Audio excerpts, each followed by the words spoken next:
You are listening to KC Sports Network, proudly presented by Emprise Bank, your partner in possible. A very merry draftmas to all of you. This is the KCSN Draft Show, another episode rolling along, almost to April, Eric Galko. We are almost there. We're a couple weeks away now. We're starting our 30 days to draft, right? Less than that now, right? Less than that. It's crazy. Yeah, this is awesome. Maddie Lynn, what's good? Listen, I'm ready for it to be here. There's that take out there that the draft should move and there's too much dead time. And while I get the idea, I think the draft's the perfect time. But this last month, from the end of the pro days up to the draft, it gets to be a drag sometimes. It's always brutal, especially we're wrapping up the KCSN Draft Guide, which is 300 pages of Chiefs-specific content that's available for pre-order because it releases on April 5th. The link's in the description of that show, of the show right now, whether you're listening or whether you're watching. But I mean, this is just that time of year where things are kind of, wrapping up for us. I don't know what to do with myself because we've just been going a million miles an hour, getting. And you think I'm going to watch baseball? I know. I'm just going to be catching up on day 3 cornerbacks a little bit more is what I'm going to be doing. But today we're going to be talking about the defensive tackles because we're kind of going position by position. We did QB and running back last week. We'll probably bunch a couple positions together down the road. Today, we're just going to focus on the defensive tackles.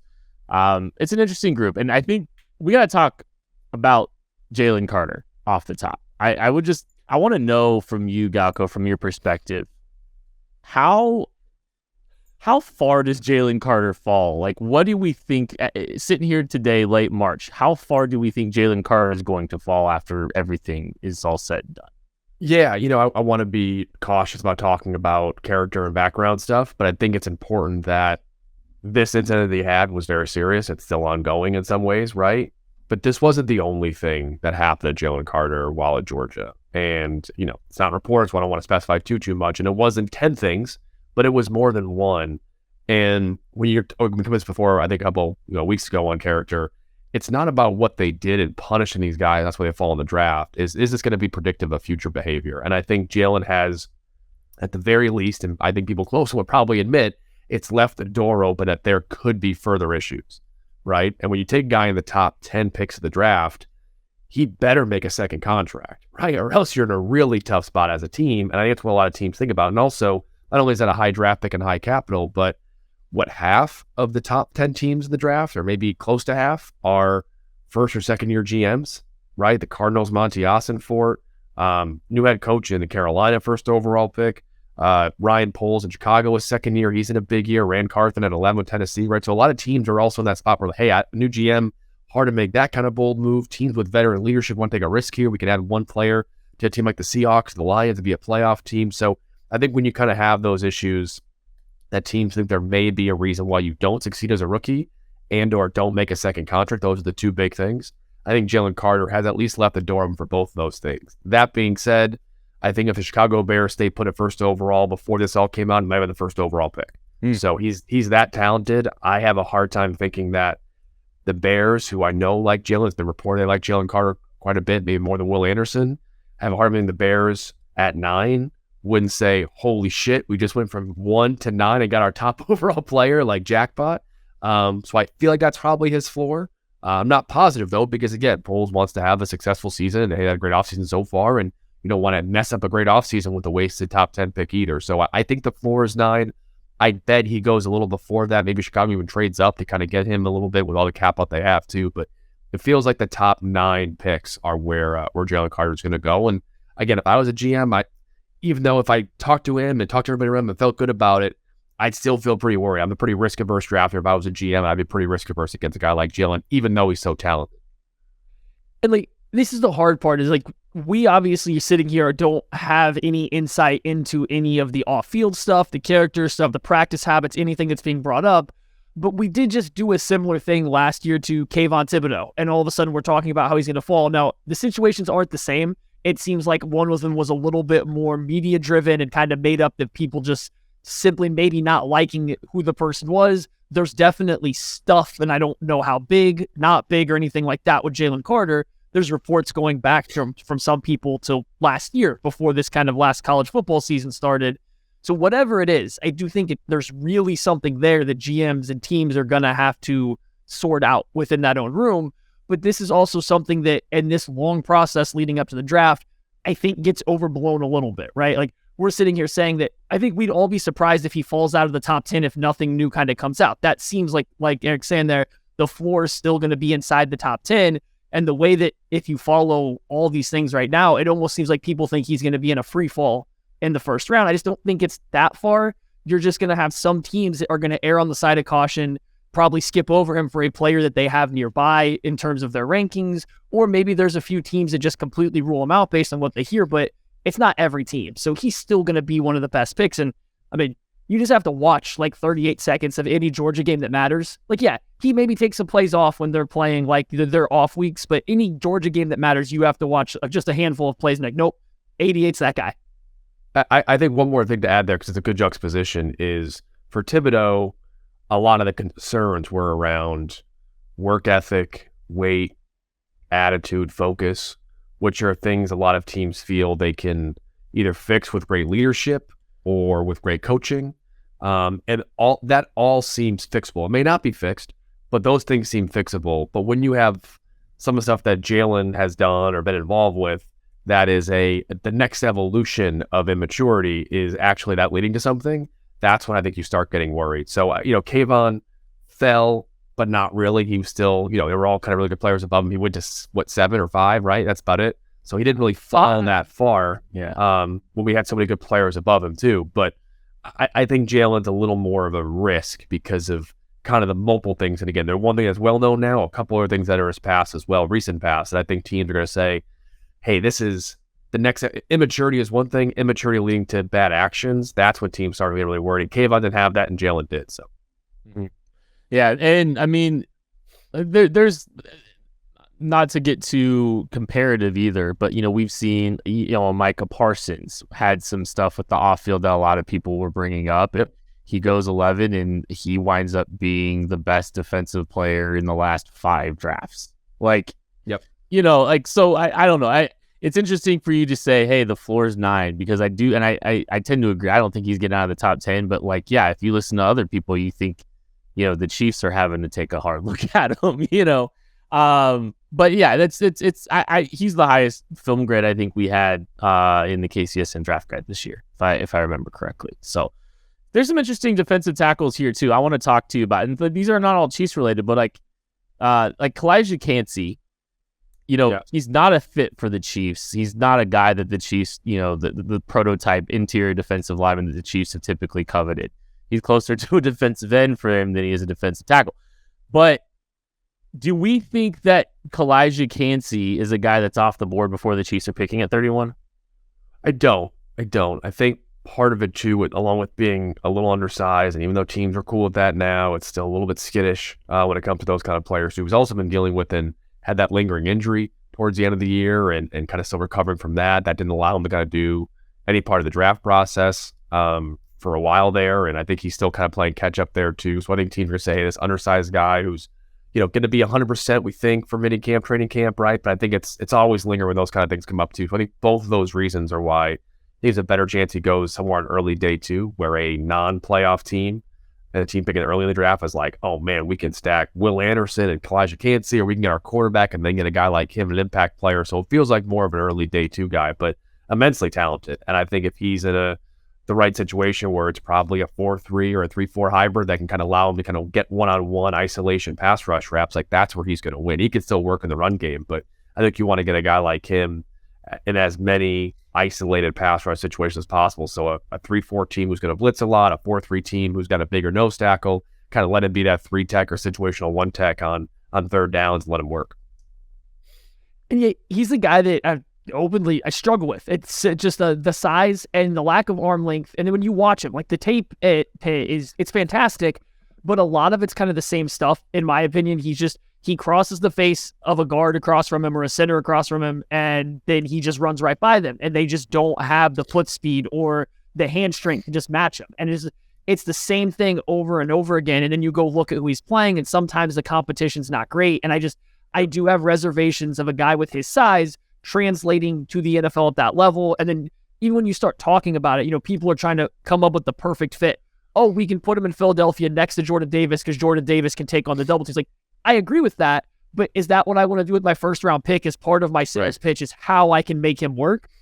Chiefs fan, we kind of did this with Clyde Edwards-Helaire not that long ago. We had to talk ourselves into how it worked. Maybe that's not what you want to be doing with a first round picks. Like, I'm a little bit more iffy on him in the first round for sure, even early second. Like, I think there's good fits for him. It's just, it's a little bit of a hard sell when I think this early in the draft or that early in the draft, you have to start making these like plans for how he's going to work in certain teams and might not in others. There's a local kid that's one of the highest regarded interior defensive line. We classify him as an interior defensive lineman. Kansas City's Tommy Adebawore from Northwestern did unbelievable things at the NFL Combine at 6'2", 282 pounds, runs a sub 4.5 40. There's some talks and some dreams that Tommy Adebawore, because the draft's in his hometown in Kansas City, he wants to hear his name called on night one. Do we think he's got a chance to hear his name called on night one? The testing is through the roof. I don't know if the tape necessarily matches what he's done at the Combine. Yeah, I will say confidently doesn't match what the tape at the Combine. It's not necessarily an insult. He had one of the best Combines for a defensive tackle we've maybe ever seen, right? One of the top 4 or 5 for sure among the defensive linemen. I think, I actually rewatched him just a couple weeks ago just because we had our grade and we kind of finalized our grades. Because part of the Shrine Bowl, especially seniors, like we're done with those guys in like November. So I haven't watched them in a long time. And I went back and watched, probably 7 of his games, completely. And then went back again and watched some situational plays and where he lined up. Can he play DN? I'm not really sure. I don't think he can. And then, all right, so where did his best pressure, where did his pressures come from? And how often were they against tight ends or on stunts? And you kind of look back at the film and you're like, you know what? A lot of his best plays were against either lesser talent, mostly though were on stunts or delays, or he's able. It's a quarterback who's stepping up in the pocket and he's just kind of grappling for a second and finishing. It's not to discount his production. It's not special, but it's just not discounting at all. But he feels more like a D tackle. Somebody said about Cansey earlier, but maybe to even a lower degree, where hey, he can't be. If you think of like a pass rush as a 5-man like NBA team, right? Like a starting lineup. Like he's not your 1, and he's probably not your 2. But he's kind of like your 3rd guy who can get hot and make a couple plays here or there. And I think that's where I get like, all right, if he's your 3rd best pass rusher on your defensive line, and whatever I call it, 3-14, 4th, whatever you want to call it, but like one of your best 5, but he's not your 1st or 2nd, it's hard to imagine that kind of guy is a first-round talent. For me, we have him graded somewhere just off, film and our end of season grades, somewhere in that early day 3 area. And I think the testing is so damn intriguing. You're like, you know what, again, if you're a playoff team, at the back of round 2, maybe you're like, screw it, let's take this athlete. But I think film-wise, it's hard to imagine he's a first-round pick. To me, it's hard to imagine he's even a top 50, 75 pick. But the athleticism is undeniable. It's pretty rare, and usually rare guys go earlier than you expect. And I think this is one of the hardest parts is with him is I agree in the general sense, but then you watch the process and not even just the testing, but he goes to his All-Star game and he looks great down there showing more pass rush. I don't even want to say polish, but more moves and what seems to be a better understanding. It's you don't want to overrate one-on-one pass rush reps heavily from an all-star game. That's not going to be the only way you want to do it. But when you see those traits start to come together in that sense, then you see the great testing, you do start to get intrigued. Okay, so I want to ask this, sticking with kind of your basketball analogy here, as being your 3rd guy, are we talking like a 3-and-D kind of guy? So do we think that he can play the run at the NFL level? No, do you opposite. Okay. Opposite. No, right, J.R. Smith. I might go. I'm not sure how much NBA fans you and your listeners are. I'm thinking like Kevin Huerter. He's a really good shooter. He can defend a little bit, but he can move off screens. He can be your 2nd best guy in certain situations. He can get hot against a bad matchup, but he's not going to do much more than that. And that guy's really valuable. Kevin Huerter makes a shitload of money in the NBA, right? That guy's still really valuable, but it's just hard to think that hey, no one's trading a lottery pick right now for Kevin Huerter. No one's taken a guy like Tommy in the 1st round and maybe not the early 2nd round. So again, he's a good player. He's a great kid. He's impressed at interviews. He's impressed at the Combine. The Senior Bowl one-on-one reps, like you mentioned, are hey, you know what? All-star games in general, pass rushes are good and they're important reps, but it's sometimes, especially interior guys, you're always gonna have a second body hitting you. So it's not the most easily translated, but I think he's shown enough that he's gonna do something in the NFL. What level? I'm not sure that rises to a 1st-round level, in my opinion, at least. And I'd be surprised if he goes on day 1. All right, we're going to take a break. We'll be back right after this. Whether you're a Chiefs, Royals, Sporting KC, KC Current, K-State, KU, or Mizzou fan, we've got you covered. Thanks for watching this production of KC Sports Network, proudly presented by Emprise Bank. If you want to help us grow the show, if you want to help us grow the channel, especially during draft season, I do. I hope you do, Matthew. Well, Matthew, hit the like button and hit the subscribe button. Leave comments on the shows. Helps us grow these channels. Helps you get access and find all of our draft content that we have going. April is going to be absolutely insane when it comes to the draft content. We have so much that you guys haven't even seen yet. It's going to be a lot of fun. Also, KCSN Draft Guide releases in a week. So, pre-order that. Click the button in the description of the show. Get it for $12.99. You get 3 months of KCSN Substack as well with that. So make sure you're taking advantage of that. So, fine. I don't, I'm going the same place you are, I think. I just want to phrase it a certain way. Eric, what in the world do I do with Bryan Bresee? As just someone sitting here, there's a lot of talk about maybe a potential back injury. You watch the tape in some games, he looks like the best athlete on the field, that 5-star pedigree shows, and you're like, oh, this guy's like that dude. And then you watch him versus, I don't know, let's say Notre Dame, and he's washed out of every single play, and it doesn't look like a guy that's going to play or be a high draft pick at the next level. Like, what are we doing with Bryan Bresee at this point? Is there really an injury issue there that we got to be concerned about long term? I'm having a hard time wrapping my mind around him. Yeah, I think it's not unfair to worry about the arm length as well for a guy at that position, especially when he's an athlete first. I think he's a really, really good athlete. I know it's changed sometimes. I think he's a really good athlete, especially a football-based athlete too. Like, I don't care about the testing, like what he does sometimes. I look back at, I think it was like Georgia a year and a half ago, like that first game in 2021. If you watch that game, like it was like, holy shit, this guy's the best guy on the field and he's going against Georgia right now. But I know the arm length kind of says, all right, like, what does that mean? Well, maybe he's a guy that can separate as if he's running, in the B gap as a pass rusher. Can he kind of separate, get that guy as a pass rusher? I don't know. But I think he's the injury stuff, the arm length, right? The missing a lot of games and time overall from the football team. Like, I feel that probably pushed him out of the top 20. And there are a lot of good defensive tackles in this draft class. I think it's a pretty strong in terms of like guys that can be starters or play a real role in the NFL, like the equivalent for us of like top 100, top 4 round grades. There's quite a bit of those guys this year. So I think he's a guy that I'm not sure teams are going to say, you know what, there's so much scarcity, I got to take this guy early. But if he's healthy, he's probably one of the best 2025 players in the draft, in my opinion, just because I think he is even a better athlete than tests. And if he's healthy and what he's shown over his college career, even in flash, I think is really impressive too. And at the size, the physicality, the ability to probably add weight or drop weight if he needs to, depending on your scheme. Like, I think he's I wouldn't say rare, like one notch down from rare, but I think he kind of still has this flash up to a 5-star hype. So I thought for a while there, just watching all these guys during the season, I'm like, that's a top 15, 20 pick. And then you kind of start to build perspective and kind of like, all right, all these things coming in. Again, I like thinking the draft, you can't tell in terms of like who's actually drafting those guys. So if you're a team not in the playoffs, this feels like a guy you wouldn't want to reach for because he may not play the first year. And you want to find a guy that's going to probably help you year one and kind of grow with you. If you're a playoff team, all right, maybe he can kind of fill a role for us right now. If he's a guy that just plays his whole rookie contract out, the first round pick was worth it. So it feels like a late first round pick. I'd be surprised if he got to round 2. But again, he could be a late first round pick that we're looking at like 6 months being like, how the hell did that guy go first round? Yeah, I think all of us in Kansas City are just kind of looking at it from he's a guy that we wonder if maybe that's a guy that falls to the Chiefs at 31 that they take a long look at. It's kind of trying to figure out like where the board sits. Is he going to be tempting Chiefs fans or taunting Chiefs fans if they go a different direction? Yeah. It's just interesting perspective. It doesn't seem like you're super strong on him being available. Seems more like it's probably he's going to be off the board, which is fine. Like, hey, get him off the board. Make sure I don't have to think. I will ask you this: how many defensive tackles do you think are off the board before the Chiefs are picking at 31? I think it'll just be those two. I don't think there's anybody else besides those two. I think Kansas Mitchell falls a little later too.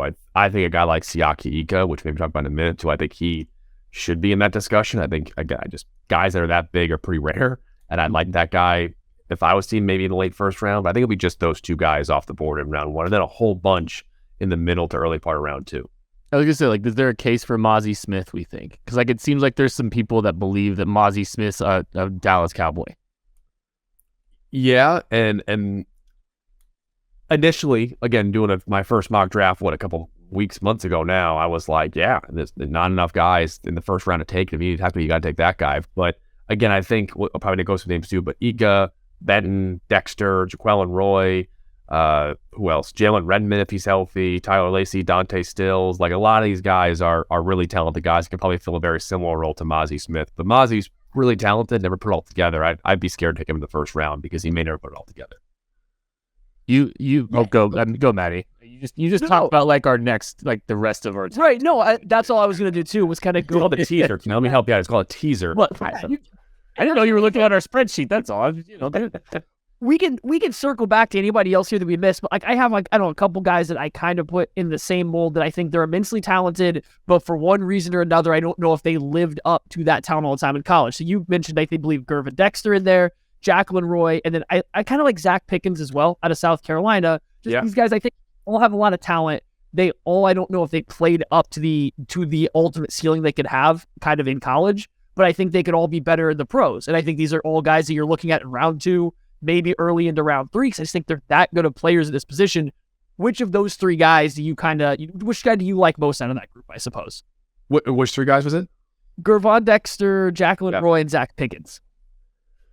I just watched Pickens. I was watching a quarterback for the next year's draft class because that's where my mind's at right now too. And I was like, who the hell is this guy? Like I forget what number it is, but I was like, who is this guy? And that's always a good feeling, right? When you guy like literally jumps off the film. And he just again, he's already in last year's draft class, so it was easy, kind of like, all right, let's ignore him for a second. But I'm not trying to say him. I'd probably say Jaquelin Roy, only because I think they had Mason Smith there this year who didn't play. And that was kind of expected to be both of those guys. And Jaquelin had to take a lot more double teams. He wasn't able to kind of pass rush as much based on their scheme design. He still had like 50 tackles, still rushed the passer pretty well. And I think Roy is a defensive tackle where he's at the worst case scenario, he can be a nose and 3 tech and whatever shade you want to play and fill both those roles depending on the down. He's going to be an effective run defender. He can take on 2 blockers. He can rush the passer in isolation a little bit. I think he more so can penetrate the pocket and push the A-gap back a little bit at the worst case scenario, maybe be a better pass rusher too. I just feel safer with a guy like him. And I think more and more NFL teams like, hey, unless you got a guy like Chris Jones, like you're better off having really good depth and having a lot of guys who can do a couple things when you want to go up tempo. And I feel like Dexter and Pickens have a lot of traits, a lot of tools, and they flash a lot more. I just feel better about Jaquelin Roy being in my defensive line room for sure. If I set the over-under on Keanu Benton's draft spot at 45. Wow, that's a good number. I was going to set it at 44.5. So, no, I think that's probably about right. Because I think he is, him, Iga, and Mozzie Smith are, for me, that kind of next tier of like, hey, when day 2 comes around, if one of those guys are all on the board, if you need to tackle, depending on what you want the big nose tackle, you want kind of the hybrid guy in Benton, you want the freak athlete and Mozzie Smith, like they're your 3 options. So I think those would be the first 3 off the board. And it's hard to say, as we know every year, like once round 2 starts, it's like a clean slate and you're like, oh shit, there's like 6 receivers left or whatever else. So it's hard to say, but I would expect a guy like Benton to at the very least be a guy that playoff teams straight up for. Because I think he, like Jaquelin Roy, can play a few different spots in a defense. That's going to be valuable. Yeah, that day 2 D tackle run is going to be very fascinating. Because I do tend to agree. I think there's 2. But there's like a lot of guys I could see flying. I could see the run happening some point in that second round range. I could see it. I could see it coming pretty hot, honestly. So that's an interesting group. I want to know from you, I believe our highest graded Shrine Bowl defensive tackles, Keandre Coburn. Is Keandre Coburn the first Shrine Bowl player selected on the defensive tackle in the defense? I don't think so. And again, I hope my buddy Snacks Coburn is not listening. I think he's just because I think there's there's a couple good nose tackles ahead that not many teams necessarily need those guys as much, and there's more volatility. Like for example, last year we had Marquand McCall from Kentucky, which our guy, ridiculous, he went undrafted. Galko makes the roster. Time out. We have to tell you a story really quick. We got to pause the show. Marquand McCall was our one of our favorite players in the entire draft class last year. He was two smalling people at the Shrine Bowl. He was an immense amount of fun. He was like half of our videos because he was so funny. It's like best. It was the best. At the end of the draft, we got a social media frenzy to Marquand McCall's Twitter account telling him to sign with the Chiefs. Don't even know if the Chiefs were interested. Don't know if the Chiefs were signing. We had hundreds of people recruiting him to Kansas City after he went undrafted. We were clamoring for him. We tried so hard. We badly wanted him in Kansas. He actually made sense in Kansas City. But anyways, he did. No, but the point was that there were teams that had draftable grades and that liked him. And nose tackle, there's not many teams that need those guys or want those guys in the draft too. And Marquand should have been a 3rd, 4th round pick. He started games for the Panthers. I think it was Panthers, right? Right. Yeah. So he was a great player. And my point on Snacks is that hey, I think he should be a top 100 pick. I think he's an NFL nose tackle. But you could have a 3rd round grade in that guy and we already got our nose tackle earlier, we're good. Or hey, you know what? We can get that guy later if we have to as well. I would say it's going to be tough because there's Moro Ojomo is well liked by a lot of teams. Dante Stills of West Virginia had, I think every other D tackle would not mind me saying this, he had the best week of any tackle at the Shrine Bowl. He was really, really impressive. There are teams that really like Kobe Turner of Wake Forest. Not a fit for everybody, but similar to Kalijah Cansey, where it's really situational but really impressive guy. And then PJ Mustard had a great week of practice as well too. So to answer your question somewhat directly, I would say Ojomo or Dante Stills on day 2. But really Ojomo, Stills, Mustapher, Coburn, and even Kobe Turner, all 5 of those guys have a pretty good chance of going late day 2, early day 3. Stills was a guy I wanted to ask about because same thing, watching him at the Shrine, it was great. I remember watching him and his brother at West Virginia last year, and I thought Dante Stills I had a higher grade on him last year. He went back to school. I was like, oh wow, that surprised me. And this past year, it looked like they played him inside a little bit more, which maybe didn't make him look as flashy, but I thought it was good for his process. He has a great, all-star circuit going into testing. Why does national media not talk about it? What is the disconnect here? I know not everyone's doing 7-round mocks right now, but his name rarely comes up when we start talking about these day 2 defensive tackles, and it's a little baffling to me that he doesn't come up very often.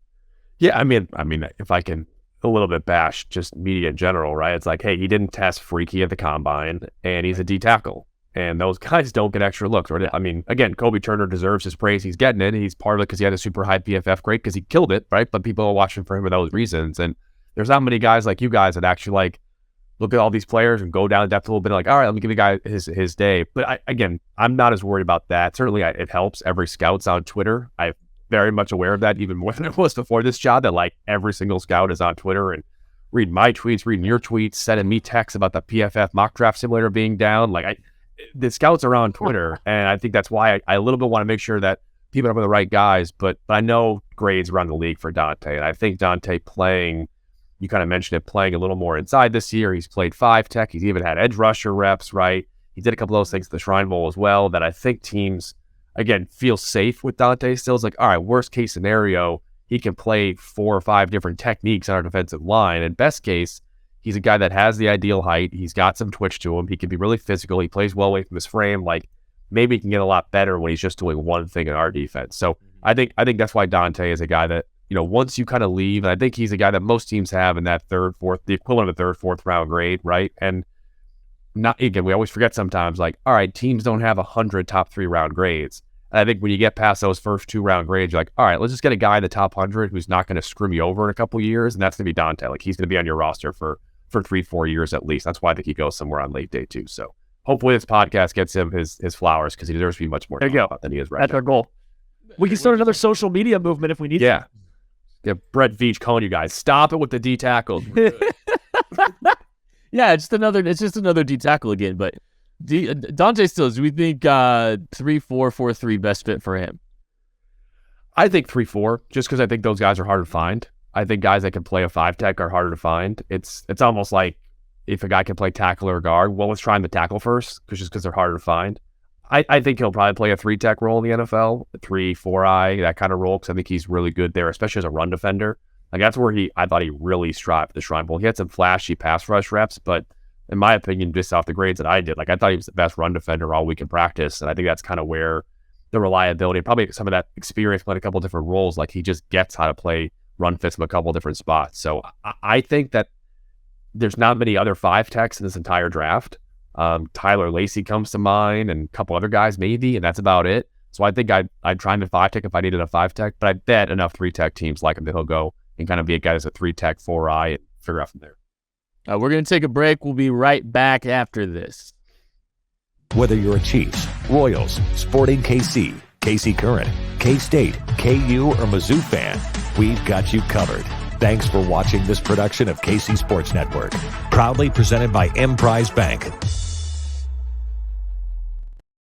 Hey, do us a favor, hit the like button, hit the subscribe button if you're watching. We really appreciate everybody that's been hanging out with us, helping us grow this channel. A lot of draft content coming your way at KC Sports Network. Trust me, you are not going to want to miss it. So make sure you hit the subscribe button.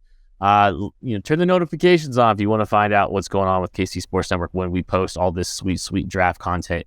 April is going to be absolutely insane. Okay, so it does feel like this draft, just across the board, up and down, 1 through 7, rounds 1 through 7. It does feel like there are a lot of nose tackles. We were talking about the cornerback position the other day, and it feels like the Chiefs have a ton of cornerbacks already. They've got a bunch of veterans, but there are a bunch of rookies last year, and they all hit and all that stuff. But it just feels like it makes too much sense to just let value fall to you on day 3 and grab one of these corners. Kind of feels like that could be the same case for the nose tackle position. Is there are some nose tackles that could be down there and falling because of what you said earlier. That would just make a lot of sense for the Chiefs to just go grab one of those guys. 100%. And there's guys that we talked about from the Shrine Bowl. Broderick Martin has Western Kentucky. Mm-hmm. He's had 4, maybe more than that now, top 30 visits as a non-combine guy. And usually, in my experience, once you get to like 5 or 6 teams that do a top 30 with you, like you're getting drafted in probably the top 4 or 5 rounds to get D tackles. Who knows, right? It's a little harder, but that's, he's a heck of a nose tackle.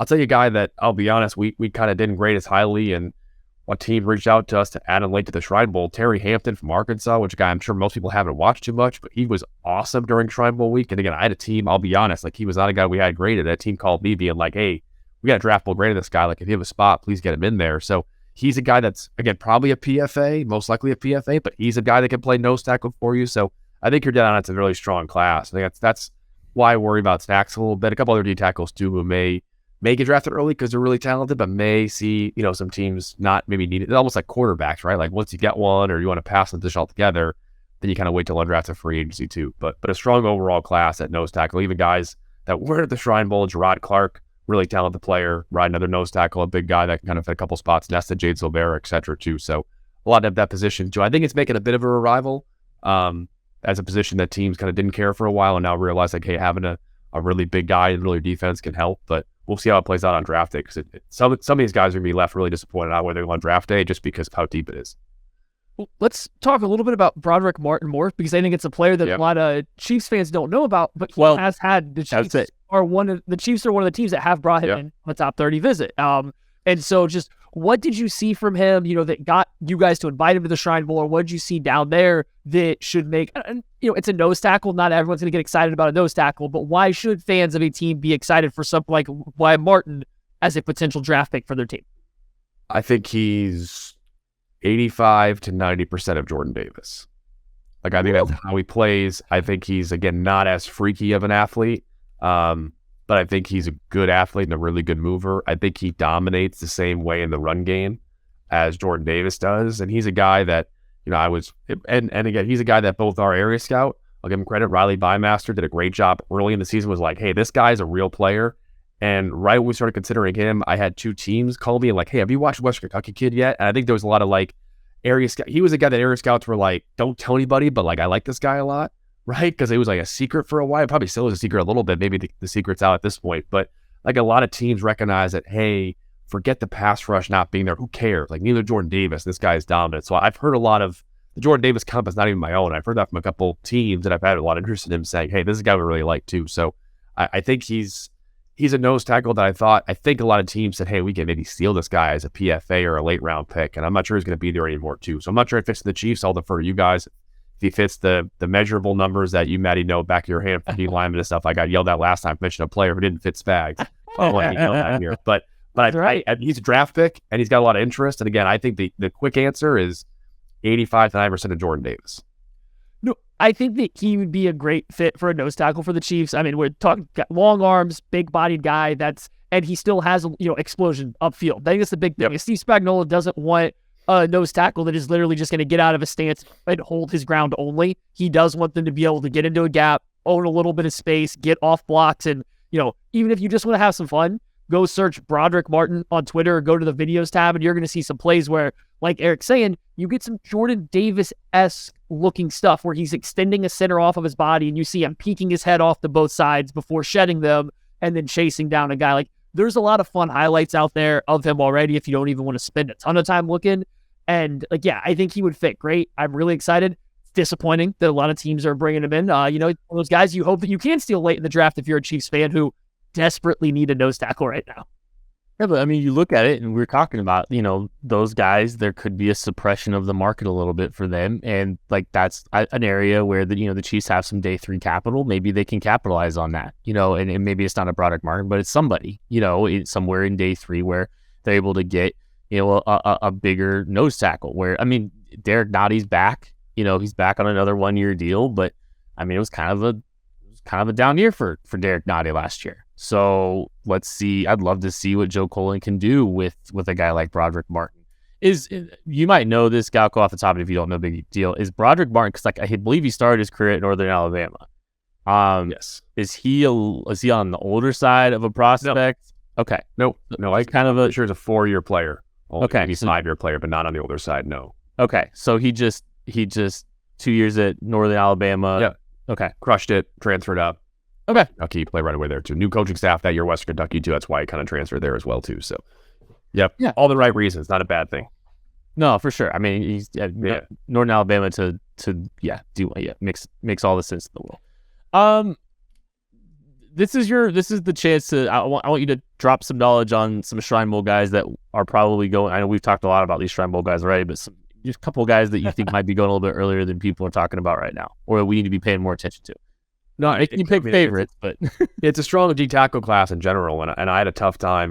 We do our own and kind of internal projections to kind of really give our players an honest view of where they might go, and it's hard because I've gotten multiple draftable grades on last time at least 3 or 4, and usually top 5 round grades on 11 of our guys at D tackle, just on the interior, right, including Valami Fahoka, who's probably dealing with him at DN time too, but he kind of plays some D tackle stuff as well too. So not counting him, just 10, but that's a lot of guys. And I think it's hard because it's hard to expect these, we kind of project about 6 or 7 of these guys to get drafted based off our analytics. So I'm not sure all 6 of them will get drafted, but guys like Scott Matlock, there are some teams that love Boise State Scott Matlock, not just because he has awesome hair and is a great personality. And there are some teams that really like Ikenna Wachiku from Rice, who can kind of play that 5 tech as well. He was a combat bite. So I mean, 18 teams like him as well too. Desjuan Johnson of Toledo, tough kid.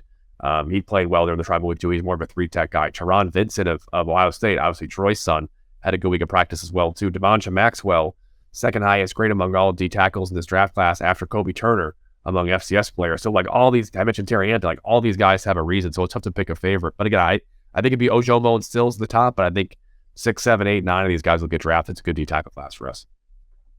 Yeah, I think you guys did fantastic. Honestly, I'm not just I think you guys killed it. We're looking at our board, and we got a lot of guys that got. I'd say the fun part I learned from a year ago is for us selfishly is when non-combine guys get drafted. And last year I think we had 12 non-combine guys get drafted, and then we had 7 additional make 53-man rosters. And that I hope is a sign of hey, we're trying to scout right. The scouting is super subjective and sometimes a little fugazi, but I think guys like Kobe Turner, Scott Matlock, Broderick Martin are 3 non-combine guys alone. They're going to get picked. That's, I think, hopefully a good job by us, but also a good opportunity that the Shrine Bowl kind of creates for these guys too. So again, look at the Shrine Bowl roster. I would say most of these D tackles are going to get picked if you want to start watching guys as you get closer to day 3 of the draft. It's a good D tackle class through and through. You guys did a great job down there. There's guys, and we talked about a lot of names. We've talked about a lot of names in the defensive tackle class. I mean, we've been going here for almost 40 minutes, and we've gone through what seems like a lot of names, and that's interesting because a D tackle class usually isn't the strong suit of an NFL draft, right? And I'm not saying that this is the strongest position in the draft or anything, and it's kind of hard when we're talking we think there's maybe 2 of them that are even like really in competition for that first round. But once you get to day 2, there's just so many guys that kind of deserve to be there, and so many guys that can stop the run, so many guys that can rush the passer. That's just a pick your flavor kind of a defensive tackle all the way through. Like, it's a fun class, and I'm not going to say it's the best position class in the draft, but it's a fun class. And so for a team like the Chiefs, who have Chris Jones technically is still on his last year of his deal right now, leading, at the time that we're recording this, we don't know when that's going to change or if it will. And then they kind of have Derek Nottie, Tershawn Wharton. Like, they have bodies in there to help along the interior defensive line, but they need more players. They need guys to come in, eat snaps and stuff like that. So it's a good class to kind of need some of those guys while maybe not needing you're that star of your defensive line. Yeah, it's going to be fascinating to see what happens with the defensive tackle position, where they go, if the Chiefs take one, and where they do. I think there's some very intriguing names up and down the board. It's been a lot of fun breaking it down with Eric Galko and Maddie Lane. Thanks, y'all, so much. I'm Kent Swanson. We'll catch you later. Thanks for watching this production of KC Sports Network, the fastest growing sports media network in Kansas City. Check out these videos that feature our team of more than 15 former players, insiders, and analysts, bringing you the best Chiefs coverage you can find. Entertain, educate, inform. KC Sports Network.